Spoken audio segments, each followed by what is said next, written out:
So welcome to The Point of View. This is your favorite current affairs show here on Channel 1 Television. On The Point of View, we pick the right guests, ask them relevant questions on issues that matter to you.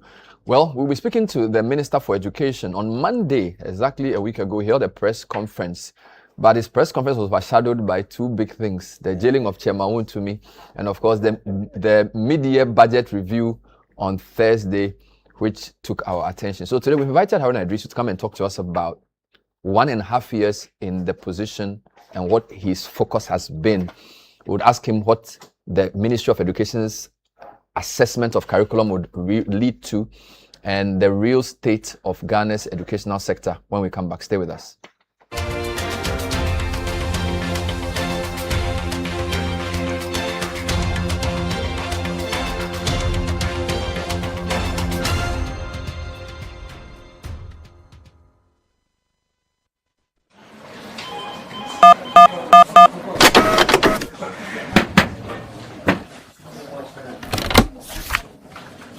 Why? What's wrong? Paper jam.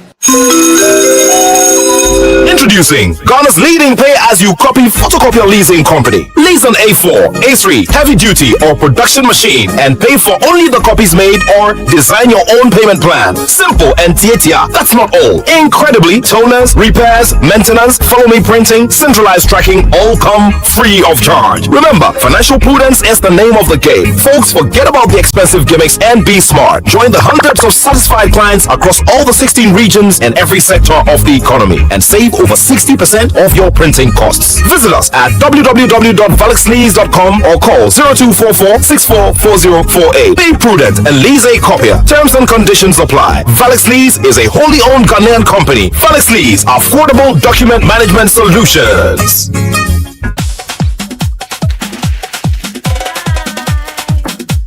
Hey, what's the price tag? Big game today as Ghana faces England. You forgot the eggs.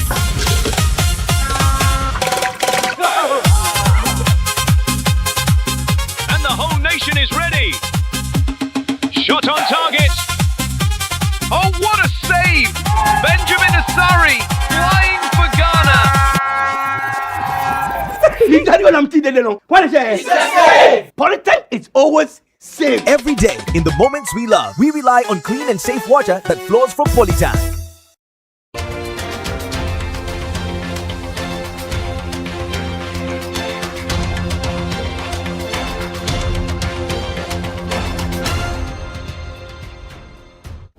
Welcome back. So my guest is the MP for Tamale South and Minister for Education, the Honorable Haruna Iddrisu. Welcome. Good evening.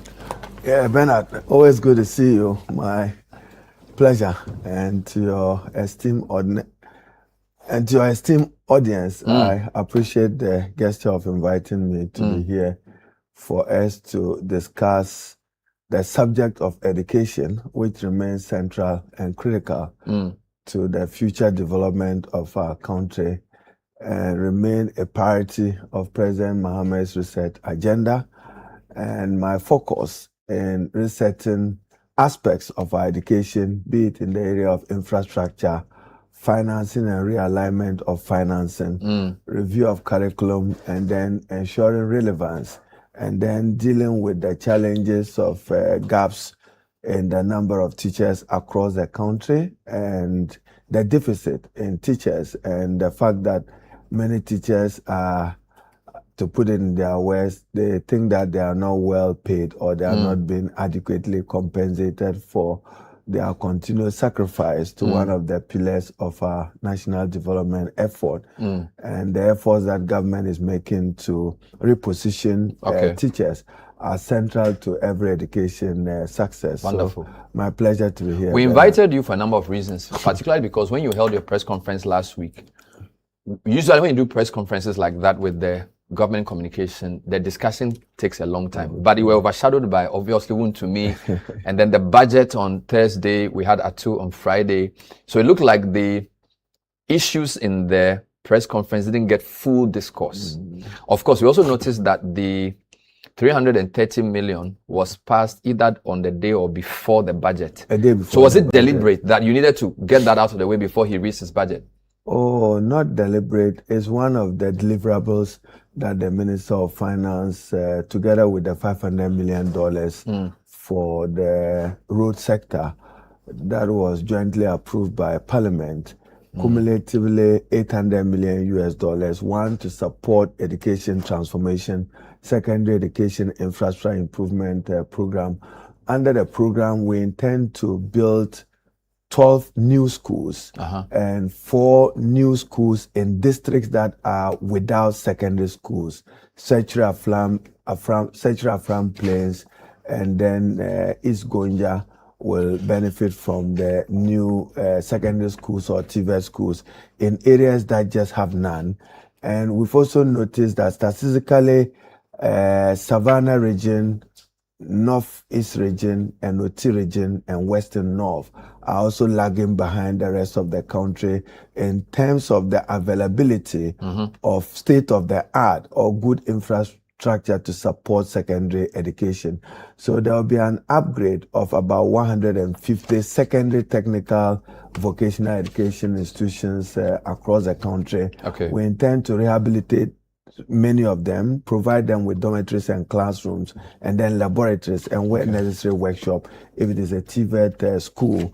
And that is our response to having reviewed the free senior high school program of the previous administration, which undoubtedly have resulted into expanded access to secondary education, now almost 1.5 million from the previous 800,000. If you look at the numbers even far back from 2018.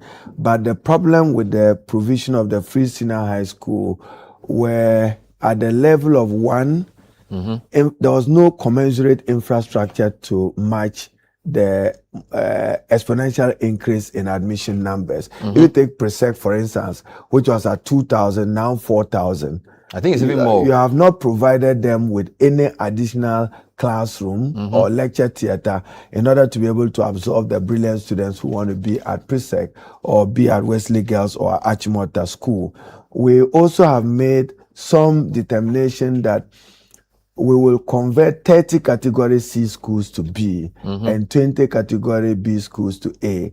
Then expand the infrastructure in the category A school, because every parent wants their child to be in a category A school. We have vacancies for over 390,000 and you have vacancies for only 79 or 70,000. That becomes a problem. Okay. Every parent wants the best for the child.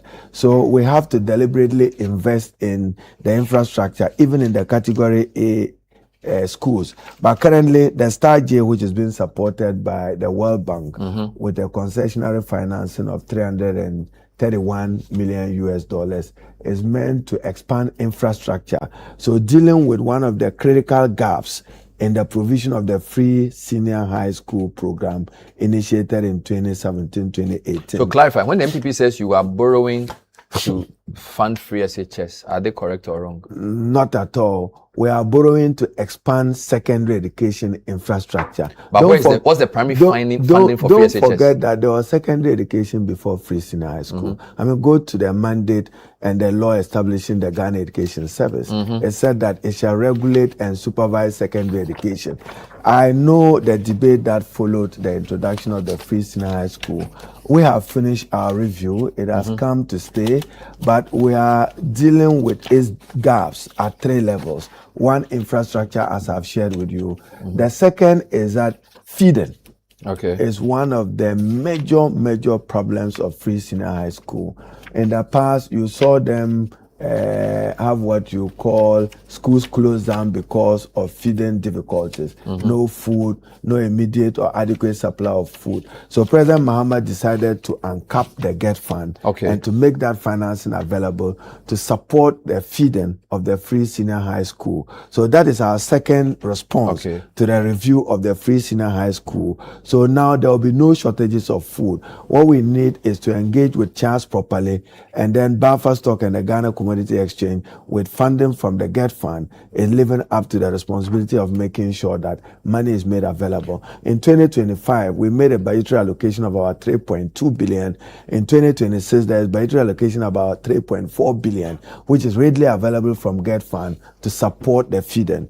The third leg of the deficit is to deal with relevance and quality. Okay. When they do pass through Free Senior High School, what is the quality of the graduate when they are entering the university? So that's quality assurance. You need to improve the quality of the teacher, the professionalism of the teacher. You need to improve content, and then also place emphasis on what I describe as the future of education: science, mathematics, engineering, and then IT becomes the future focus. That when you are training learners and young people today, give maximum attention to the future of education, which is in the sciences, mathematics, engineering, or what they call the STEM education. So on secondary, there's the GET Fund and capping, and then there's the infrastructure, Wonderful. And then there's quality assurance, and then focusing on teacher professional development, Yeah. and then more importantly, the World Bank loan is to help us end double track system.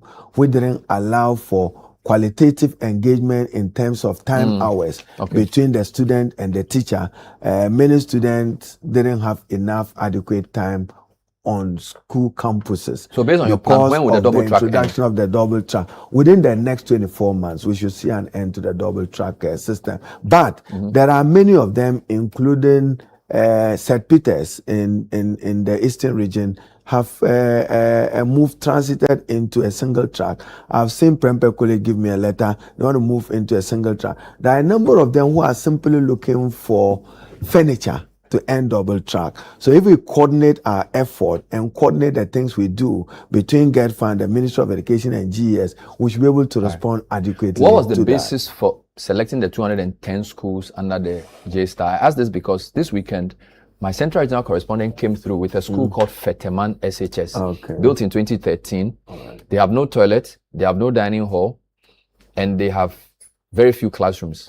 Apparently, there was a toilet facility being built, but abandoned in 2019. And this school is just here. So the chief built a 20-unit toilet for the school. And this is Fete, Goma Fete. Yes. So my question is, what assessment led to choosing the 210 schools for upgrading? We are supported with data. I mean, the Ministry of Education must be the first institution which should lead with evidence in everything that we are doing. I'll be happy to take a re-examination of that school and see how we can. I'll forward their support details them. to you. We'll send some engineers to make an assessment of it.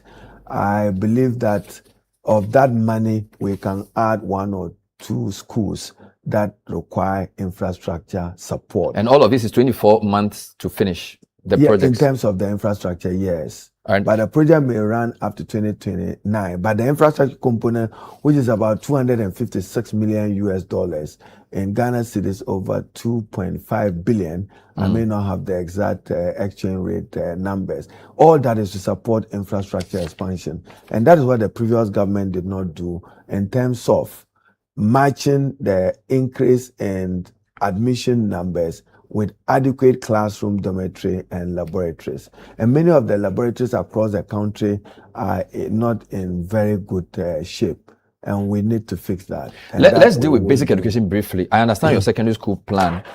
We understand that schools under trees remains a long-standing problem.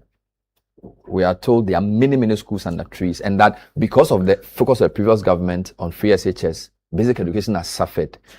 What's your assessment of the infrastructure at basic level, and what's the plan to remove schools under trees completely? Because most of them are basic. I remain a principal advisor to the president on education, and my advice is that every country succeeds if it invests in basic education and foundational learning. That is where numeracy and literacy are acquired. And when a child gets literacy right, that child will get it right in that child's career. So I've given my policy advice that we need to realign and even redirect investment more into foundational learning. It's not for nothing that the 1992 Constitution, under the directive principles of state policy, provided for a free compulsory universal basic education. You know, Ghana can be a very interesting country sometimes. So you haven't achieved FQ. Ghana hasn't achieved free compulsory universal basic education. And the same country is offering people free secondary education. Yeah, that's the challenge. That's a quagmire. Yeah. But you are forced to continue because of politics. No, so it means we didn't do it right. But you can't reverse it now. We're not doing it right. I'm just saying that you should have achieved free compulsory universal basic education. Yeah. Then build on it a free secondary education. You cannot have your foundation and I know that's what you've been saying throughout the election period. And then you but when you took over, you continued the free SHS. Because we have seen that there's been significant increase or the cost in of numbers. Stopping fact, it will be too hard. If you read an article written by Pearl, one of the most brilliant education features article I've read on education, she says that it was a transformative initiative, no doubt about that. But we must get it right. Must the country spend 3.4 billion on feeding when it has less than $1 billion to spend on infrastructure? These are questions we should ask. So foundational learning, there's still what we call literacy and numeracy poverty in Ghana. Like you rightly pointed out, there are about 5,000 schools under threes in Ghana. 5,400.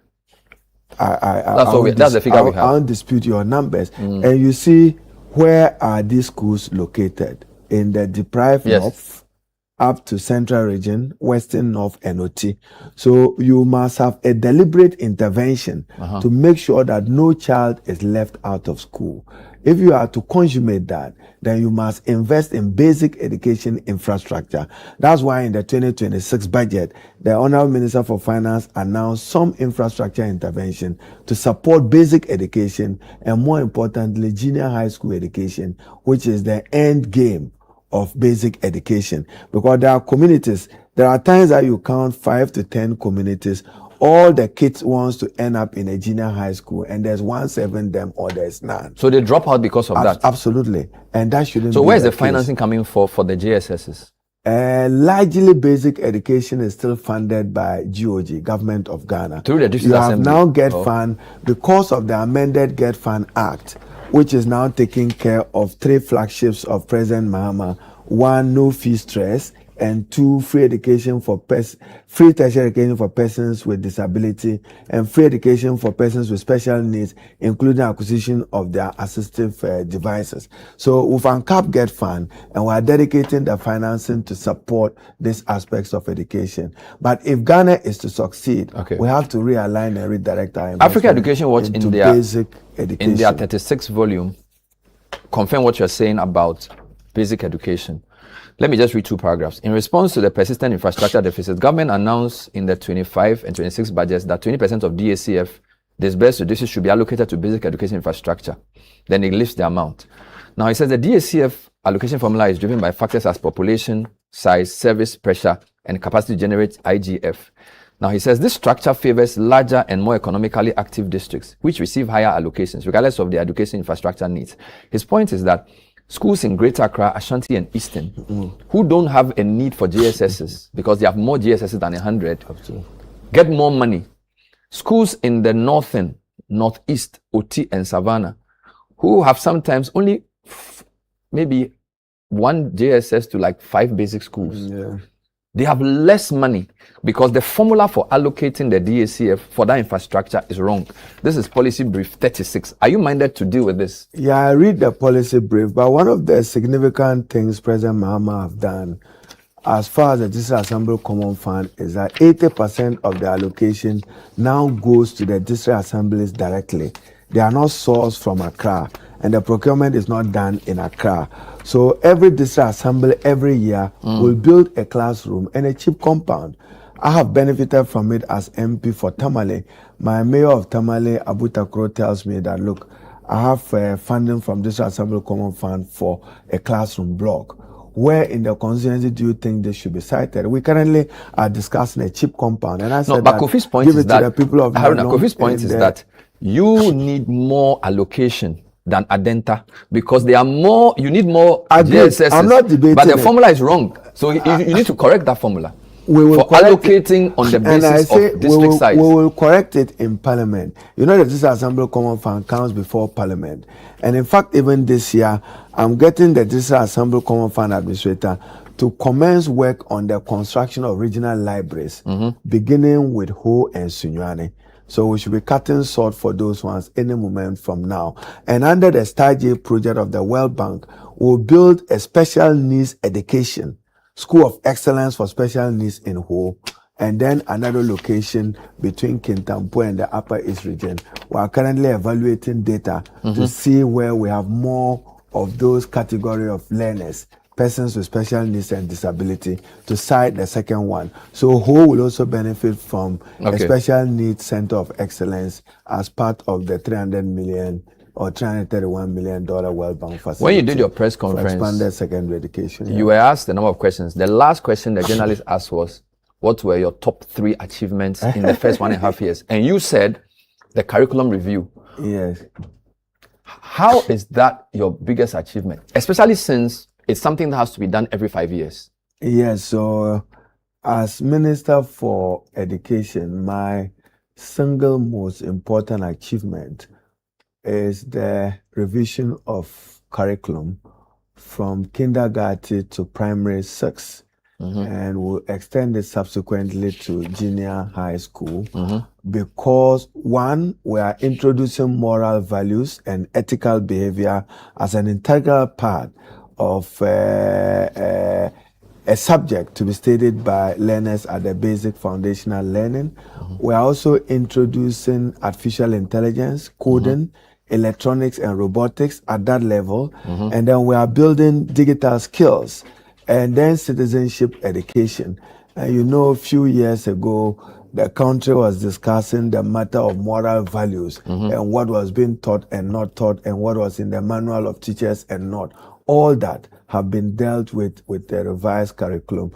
I should thank the Director General and the staff of NACA, the National Curriculum Review institution, that are largely responsible. So I'll still measure that because now I will be contributing directly or indirectly to the building and molding of character based on sound and acceptable moral values and Ghanaian values with citizenship education. And I have opportunity to prepare young people for a sophisticated changing world driven by ICT and digital technology, and they'll have opportunity to acquire digital skills at that basic level. If we get funding, we would introduce some tablets at that level from kindergarten to primary school through junior high school. So the citizenship education replaces the our world, our people, history, and other overlapping subjects. You know, there were even attempts to doctor Ghana's history, not the history that me and you read,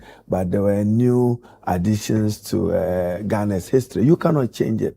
What happened in the period leading to 1957 is fact established.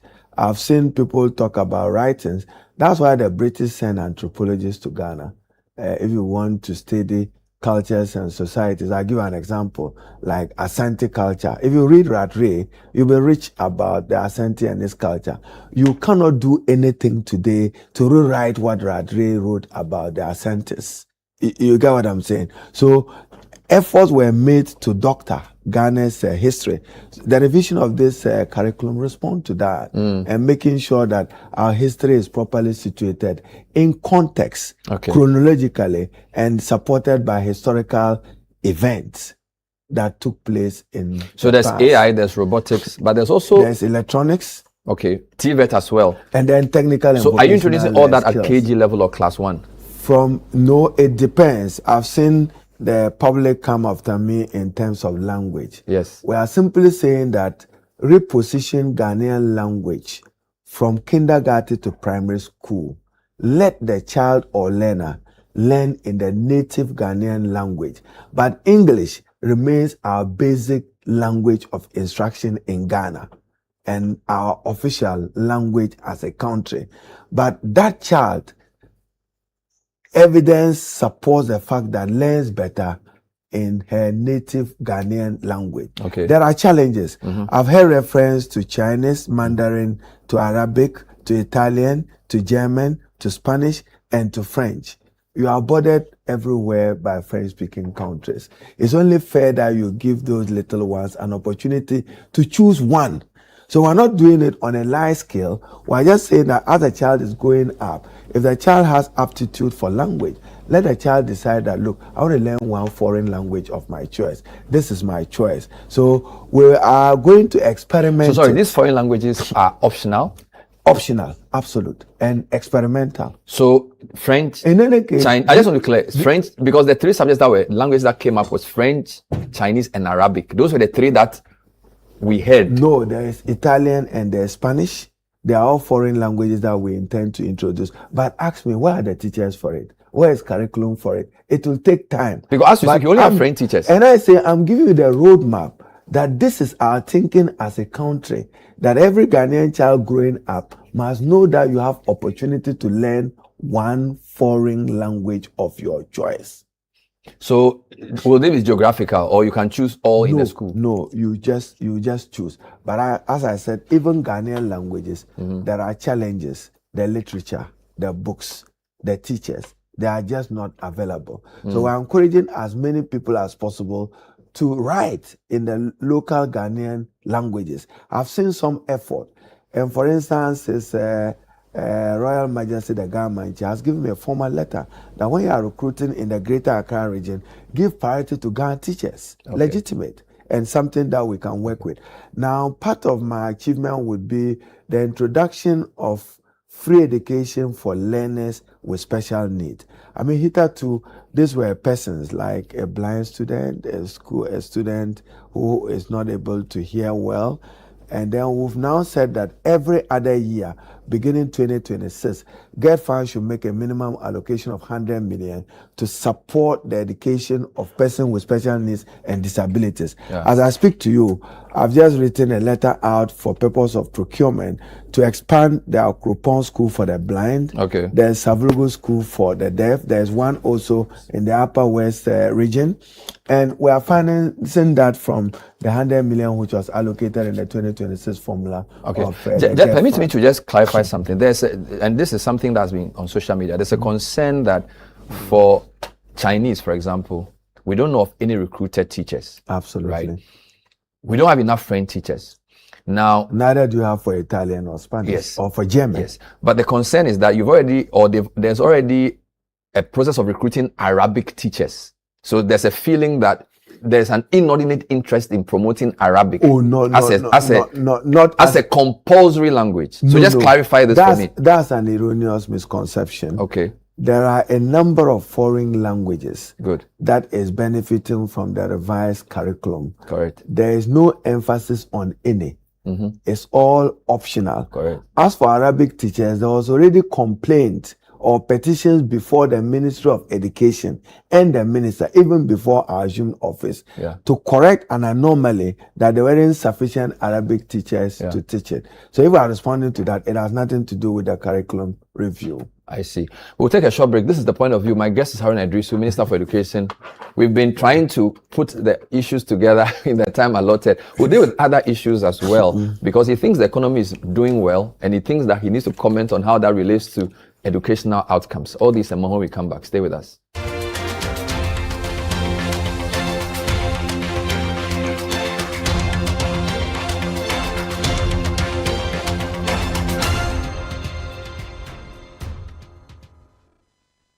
This shirt alone can command respect. You haven't even checked the price. Real men check quality first. Fear comes later. Card, please. Wait. What again? Check the amount first. Madam, it's correct. Please show it to us. Hey! 25,000! Oh, it's a mistake. My sister, why? Oh, Am I buying the shop too? It's a mistake. I'm sorry. My spirit almost left my body just now. Daddy, please check. Good. Who need easy now? Network issue. Please give me the card so I'll go and check inside. No, the card stays with him. Always confirm the amount before tapping or entering your PIN, and never allow your card out of your sight. Spot the fraud. Stop the fraud. This message is brought to you by the Ghana Association of Banks.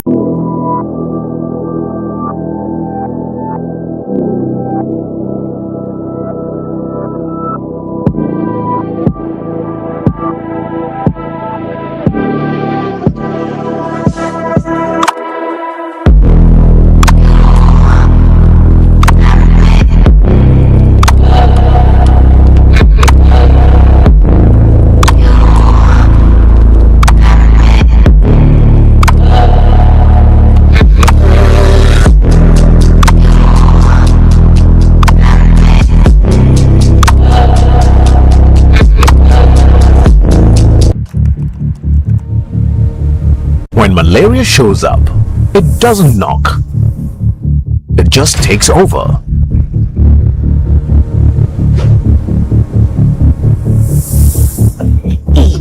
No. This fever is too much. When malaria comes, respond with Mala2. Fight malaria with Mala2 tablets or syrup from Ernest Chemists. Test for malaria first before taking Mala2. If symptoms persist for more than 48 hours, see a doctor. This advert is FDA approved. In my line of work, a confident smile is everything. Kel Charcoal toothpaste keeps me on top of my game and ensures my smile is always radiant and bright. With the tiring nature of my job, we spend several hours under the scorching sun. To keep our teeth white and our breath fresh all the time, we use none other than Kel Charcoal toothpaste. Kel Charcoal toothpaste. You're on a Kessie and in a kit one. Samayo Kendini, a who be here, Semetra Sapapadia to Amame Manfo, Kel Charcoal's natural ingredients, and a bomb is so by a man string, Nesanso Mama Hotoso, a will beg you. Kel Charcoal toothpaste. Choose Kel Charcoal toothpaste for anti-cavity, whiter teeth, and fresher breath all day. Available in 80 gram and 150 gram. Grab yours today. Kel, happy smile. This advert is FDA approved.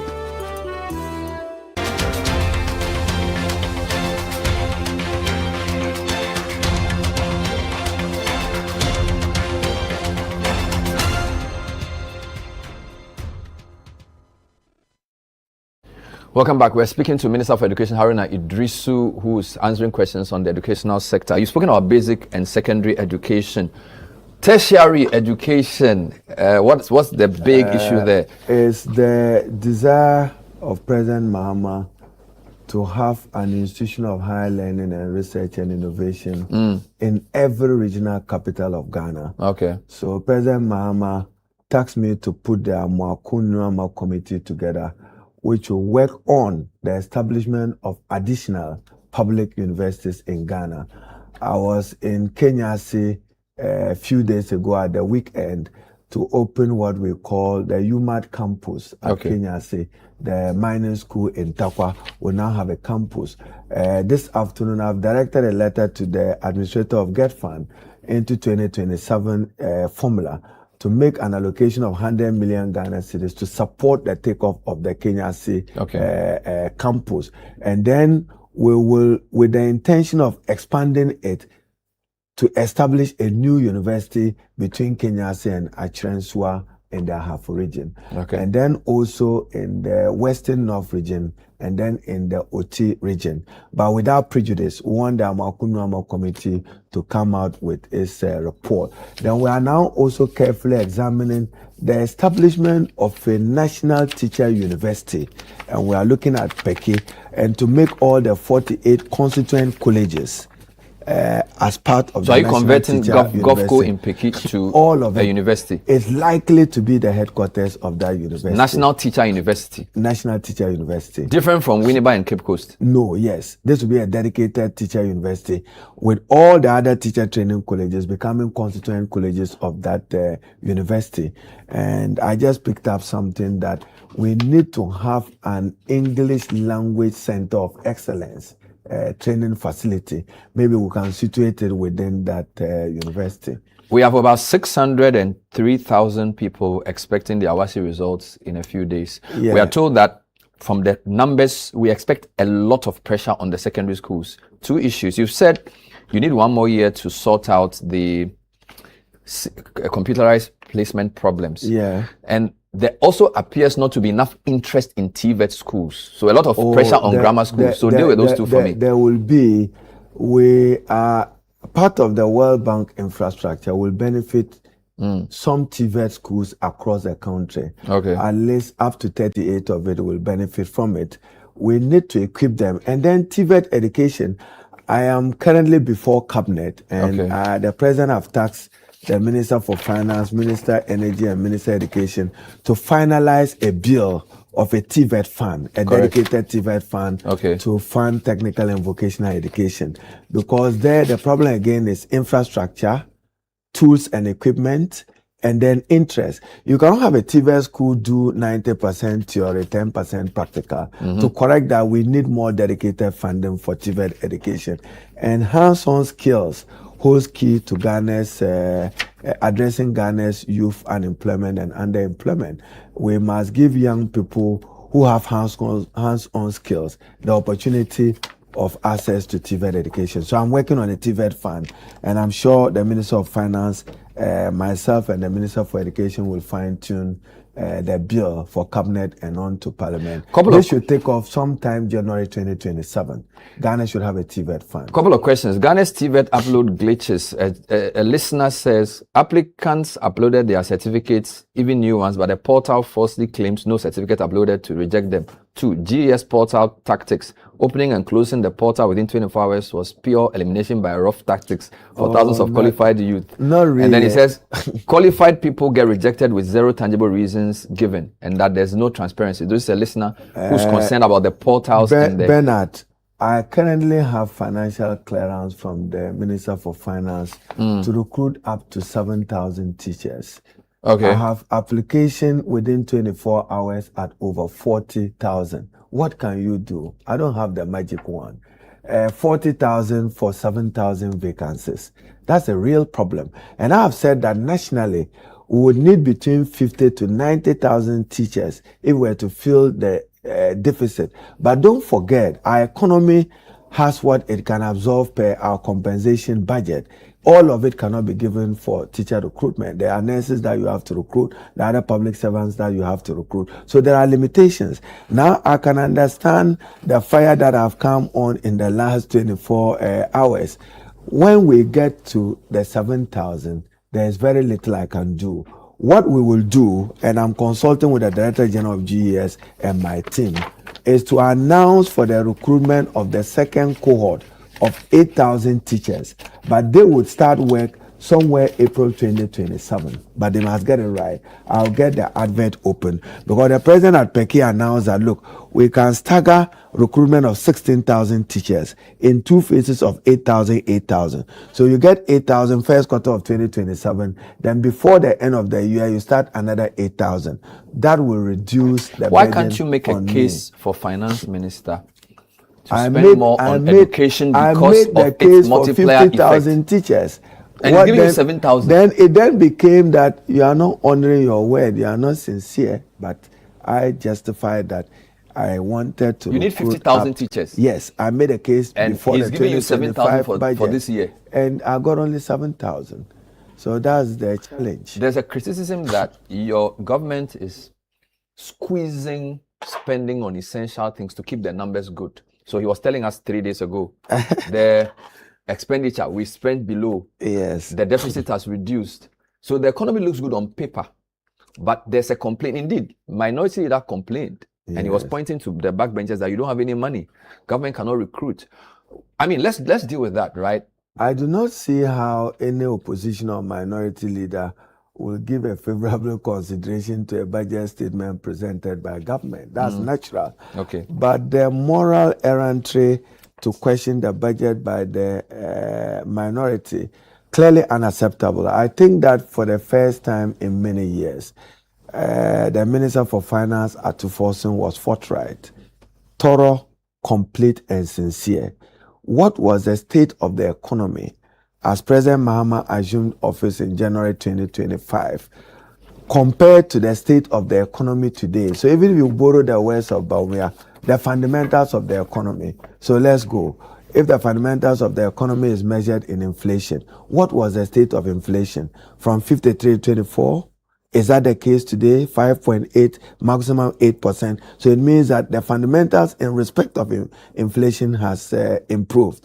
Debt to GDP was over 70% of GDP. If it is now between 48 and 51%, it means GDP has improved. But more importantly, is the amount of money and colossal amount of money you spend servicing debt. That has eased, and that becomes advantage for government to use it for other infrastructure initiatives, including education, no longer on debt service. Was Ghana able to be accepted after has been declared junk? You could access the international capital market. We are almost there. So compare that fundamental between 2024 and yesterday as President Mahama and Atu Forsen navigate the economy. What I will accept as an objective, constructive criticism of the economy is, has it spurred growth in a way that it has created jobs and address unemployment? That I would favorably accommodate. That we need to go beyond stability to create opportunities. That's why I get worried. I mean, some of the comments on the 24-hour economy has not been helpful. 24-hour economy is a major economic policy of President Mahama. One, to enhance value addition. Two, to reduce import substitution. And three, to put Ghana on a light manufacturing industrialization path. So my view is that Akusumbo Textiles and Japan Textiles, give it out to any strategic investor, give him 20-25 years tax incentive, and ask him to operate 24-hour economy. Then in the regions, what is the comparative or what is the other economic word with absolute advantage? Comparative advantage. So take cashew. So go and set up a cashew factory in the Ahafo region. They have an advantage for it. Add them to add value, then they create jobs. Even poultry in the Bunu Ahafo region, they are noted for that, including Greater Accra. If you travel towards Akuse, they have an advantage. We should be able to do that, but not necessarily reduce the argument. So let me get you. You're saying that the job creation challenge the economy faces will be solved when the 24-hour economy kicks We should in. invest more in the 24-hour economy, provide strategic incentives for the private sector. My view as former Minister for Trade and Industry has always been that government should be an enabler. So for government, yours is to provide an enabling environment for the private sector to lead. So your water and electricity tariffs, how friendly is it for the private sector? But is the government financing the 24-hour economy secretariat and the program policy enough to do what you just said? And I'm saying that so we should do enough and get more strategic incentives, some exemptions, and then they should move outside Greater Accra and move to the other regions of Ghana, because as I observed in 2016, unemployment remains a ticking time bomb for Ghana. Let me clarify something. The infrastructure project you spoke about, does it include finishing the e-blocks? Because the e-blocks was started under NDC. There are about 27-30 e-blocks that are being re-evaluated. GetFund will provide funding for them to be completed. And Bernard is one of the bane of our country. A project we started in 2015, 2016, and completed 10 years on. Are you giving the Ghanaian taxpayer value for money? No. But if you are a contractor and you are sent to a contract site in 2014 at 1.2 million, will you want to go back to the same job at 1.2 million? When cement prices have gone up, water, electricity gone up, equipment gone up. So we are revising those numbers for our purposes. So I think that the economy compared to... So you do about 30 e-blocks. You will finish 30 e-blocks. We are doing our project management unit is re-evaluating. There's an open letter to you about discipline in schools. When we come back, I'll read portions of it to you. And then we'll end with something which is dear to your heart. Stay with us.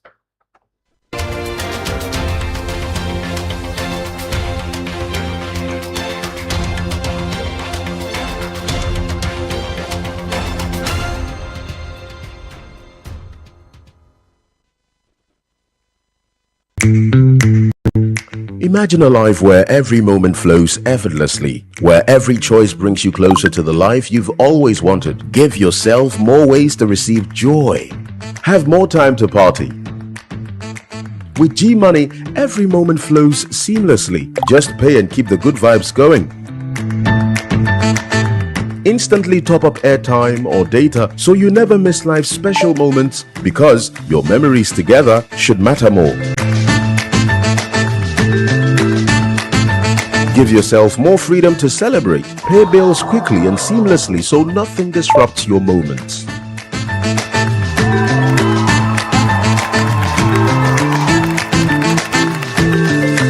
Have more financial control. With G-Money, you can effortlessly manage bulk payments and keep your business running smoothly. Dial star 488 hash or download the app and explore the new G-Money today.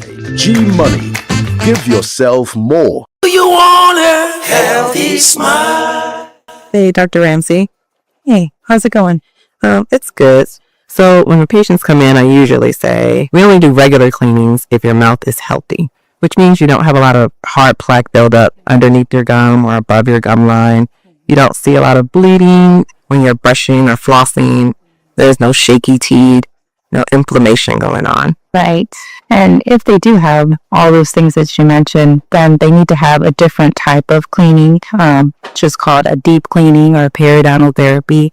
Also could be called scaling and root planning. Sounds a little bit scary, but it's not. Basically, you have a lot of hardened plaque underneath the gum line where you can't see with your eyes. And that bacteria is causing an infection. And that's what's causing the gums to puff up and bleed. Some people notice bad breath odor that no matter how they brush, they floss, it won't go away. Healthy smile. Welcome to a place where everyday living is reimagined, where space, movement, and community come together effortlessly. With thoughtfully designed spaces, modern facilities, and everything you need within reach, you don't just live here, you feel safe, comfortable, and at ease. Step inside Eden Heights and discover spaces crafted for comfort, style, and everyday living. And just when it feels right, you will know.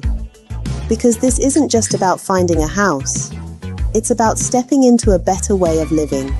Eden Heights, the height of modern living. Book a private viewing today.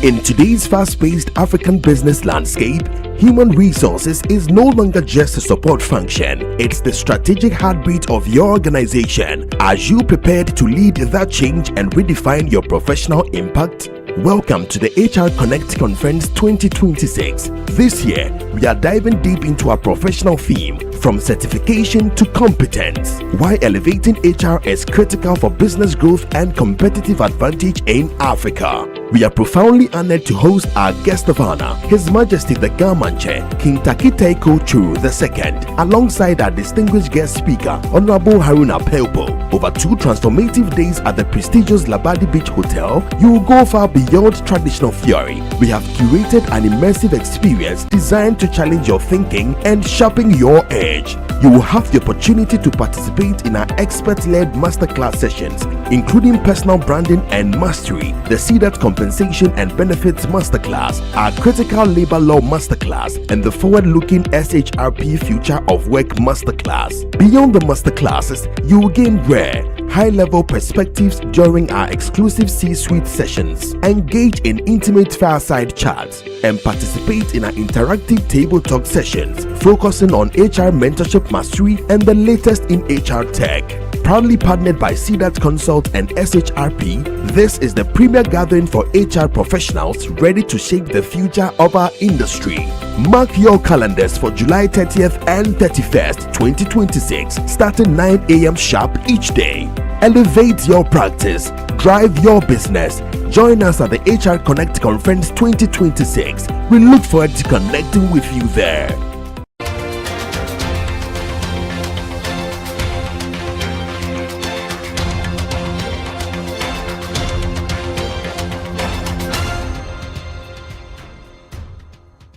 We're still here with Minister for Education Haruna Iddrisu discussing education largely. Here's a letter I was sent by a listener called Paul, and I'll just read 2 paragraphs. It says, my concern, this is to you actually, it's an open letter, I don't know how it got to me. My concern is about the increasing trend of some teachers recording and students during school hours, involving them in TikTok challenges and other social media trends and posting the videos online.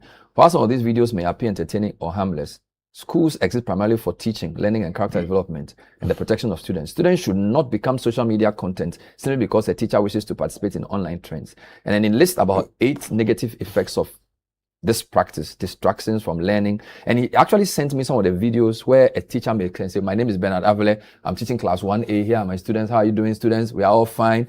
And a lot of this is happening online. So this is indiscipline by teachers. And then we also know that there's a lot of indiscipline in our schools these days, breaking of bounds and that kind of thing. Bernard, I leave tomorrow for Sunyani and Bono region for a major national conference on stemming the indiscipline in our secondary schools across the country.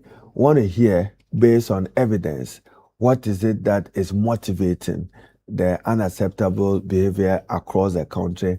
We'll hear from religious leaders, we'll hear from educationists, and we'll hear from the students themselves. I'm likely to make some far-reaching decisions and to guide matters relating to the use of the phone, as you have said, both by students and teachers during classroom hours and outside classroom hours. But essentially, to hear that a Ghanaian student carries a weapon, gun to school, that's un-Ghanaian. Or a cutlass, that's not acceptable. Or you hear that Prempeh students have gone in to pull down a camera provided by old students, or students have beaten up a teacher for refusing that they should cheat for purpose of exams. Those is not acceptable. I mean, if we missed it, then the future of this country will be compromised. All right, we are told that the issue is that in you and I, our time, building, teachers could discipline us. And when you get to the headmaster's office, you are in trouble. These days, we are told that the policy of GES does not allow proactive punishment. I have given the Director General of GES my mandate and support. Can students be caned? To deal, not caning, no, but discipline. There are code of conduct and standard of acceptable behavior. We call it the carrot and stick hypothesis. But we also told the teachers are outnumbered. Reinforce I'm staying with this because of and punish wrong behavior with the stick. A lot of the schools don't have enough teachers in boarding. So the students overwhelm the teachers. We will hear from them on Wednesday and would collectively decide how to deal with it as a national social problem. But what about the fact of teachers posting students online? I'm likely to pronounce a ban on that. I'm likely. Let me, I've just reviewed, you've just shared your story. I'll forward it to you. Did you endorse the ban on graduation for private schools? I've invited them to come for some engagement and then to assure me that we would not see a repeat of that opulent and a repeat of I'm rich, I'm wealthy. That is not what the school environment is meant for. We're not supposed to train wealthy people, no. We are to build character and assure them of a future to contribute to their own self-development and the development of the country. We cannot reduce education competitiveness to the So you meet the private schools to discuss, but for the public schools, it remains banned. The graduation. I'm engaging all of them. I just requested that a meeting be scheduled with the leadership of all the private schools in Ghana. Then we engage with them, hear them, and let them know that government will not accept any school crossing the line with what we saw with the donation of car gifts at graduation ceremonies. We are organizing an essay competition for 11 to 15-year-olds on AI, and they are writing to you. I hope you are ready to receive the letters. Yes, when I arrived at the studio, I went in to greet my good and old friends, Sam Mens, you know, here in Paula Dumotre, my contemporary in Legon and good friend. They were good at the start and birth of what has now become one of the Ghana's major news channels. So while seated with him, I saw told you. right to the, no, I read myself on your channel TV, right to the Minister for Education on AI. AI is the future, but we shouldn't allow AI to define the tomorrow of our learners. They need to be guided ethically and they need to be guided responsibly, including the online use of gadgets and educationally assisted technologies. So we'll look at that. And overall, I think that there are some credit which goes to the president. And for instance, the introduction of the no-fee stress will spend about 980 million Ghana cedis to support about 315,000 Ghanaians who otherwise would have fallen out or not be able to access tertiary education. We've implemented free education for tertiary education for persons with disability. That's to the credit of the president. We have pledged that next year, each technical education university will get 10 million from GET Fund, about 100 million. The president made a pledge when we met in Takoradi a couple of months ago. So we are waiting for the Dr. Amoah Kunuama committee. I've also advertised for expression of interest on the design and build of the Damongu University of Science and Technology. I think the bids are closed, an open competitive bid. So we should get that started. So at least President Mahama will leave a legacy of the establishment of 2 to 4 additional public universities between now and the end of his tenure as President of Ghana. Salary adjustment for people who take rural teachers. Has it kicked in? Well, yeah, it has. We're just waiting for data to submit to the Minister for Finance as part of our motivation for teacher professional development. We'll soon launch what I call the Teacher Dabre Initiative, which is led by a Common Fund to build 50,000 housing units for teachers. It will be christened Help to Own. We're not just building housing for teachers, but we will help teachers to acquire homes that haven't served 20 to 30 years. He should be able to retire home with a house, depending upon what goes into his mortgage arrangement. At my mid-day press, the question came out, I didn't respond adequately to it. We're not going to use their pension fund. It's just a guarantee collateral that this is their pension fund. Maybe the pension fund can make a contribution to what government of Ghana may provide 500 million. Pension fund will provide 250 million. Then you start off with it. Then you make a monthly deduction of 1,000 or 1,500 from the teacher's salary, with a view that the teacher can own the house eventually.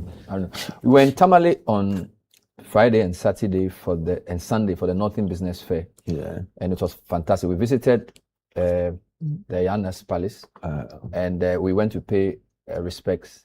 In fact, we visited him a few years ago. Myself and the team. He blessed us. He's passed. I saw your long post on him. Yeah. It must be a big blow for a man of that stature to pass. What are your reflections on his life? Yana Mahama Abubakar, Colossus of a unifier of Dagbang. You know the checkered history of Dagbang, conflict between Abudus and Andanis, the transition. I think Otunfo Asanteni was forthright and with some understanding of the time-tested values and traditions of Dagbang dating back to the 13th, 14th, and 15th century. He gave a roadmap as to the transition we saw Yana Garba II assume the ring of king of the Dagbang state. I think that he passed on quietly after a month or a short illness. President Mahama gave him every support. And in fact, if the weight of the presidency or the weight of money or the weight of influence could save his life, President Mahama and government would have done that. He was buried in accordance with Muslim and Dagbang traditional customs. I'm a royal in my own right, as Haruna Idrisu from Warbow, where my great-grandfather was the chief of Warbow in the Zabzugu area. And then I went to Yana Abubakar for Kula when the chieftaincy scheme for Warbow was vacant. I was denied. Then Tijo became vacant. I walked to him. I was denied. The third time, I didn't look happy. And he looked at me and said, Haruna, do you know how many times I bidded for chieftaincy and didn't succeed? Then he used the Dagbani word that Naborbe Jersule. That when you when you aspire to the important role of being a leader, you don't shy away and you don't get disappointed because you don't get it at your first, second, third instance. Have faith in your God. And then surprisingly, he called my senior brother and gave him the skin of Lamashegu, even without me asking. So we have lost the king of Dagbang, and I think the best we can do to his memory is to keep the unity of Dagbang preserved, to respect the rotation as was forthrightly determined by Otunfo and then facilitated by Nana Addo Dankwa at the time, and to make sure that the Abudus and Andanis rotate the kingship of the Dagbang Nam, of the Yen Nam.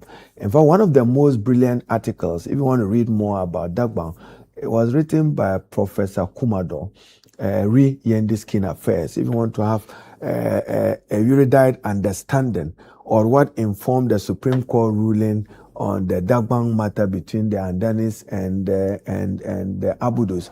The brilliant article was written by Professor Kumado. I'm sure it's in the Legon Journal. I don't get the specific one. But the important thing to preserve his legacy is to make sure that it rotates. The Yen Nam rotates between Abudus and Andanis. After all, they are all descendants of the same ancestor of Tohaji. Wonderful. And Naibiwa, and they should be able. And I think that unity was his hallmark, and we should respect him for that. The installation of the regent is this coming Friday, so I'll be heading towards Tamale to Yendi to pay my respects. So may his soul rest in perfect peace. We believe that he's resting in Jannatul Firdaus. Thank you. We have a lot more to ask, but we know you will come again, God willing.